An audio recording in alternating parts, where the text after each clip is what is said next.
productive.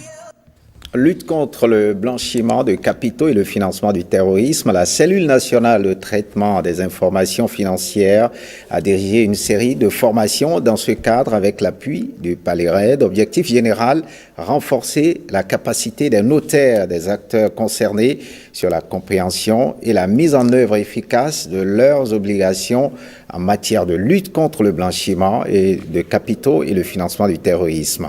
Marcela Rossi et Daniel Ada pour le point.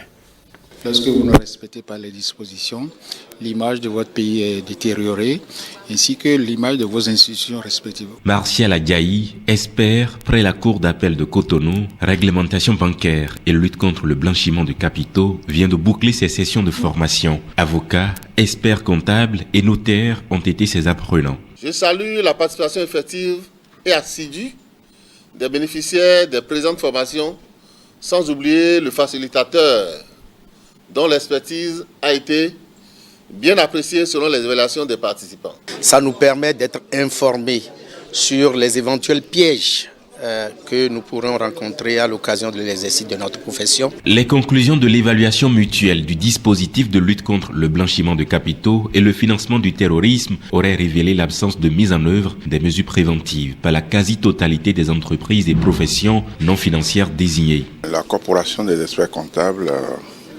est une des entités importantes dans ce dispositif qui est prévu pour lutter contre le blanchiment du terrorisme.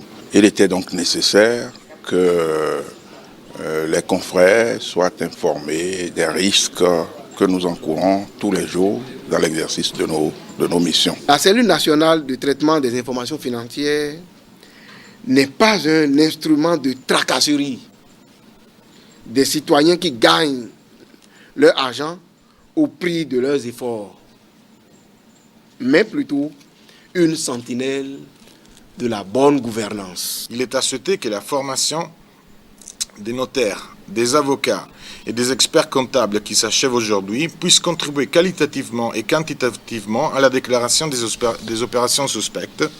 Les risques connus restent à mettre en place les outils nécessaires pour la lutte permanente et efficace.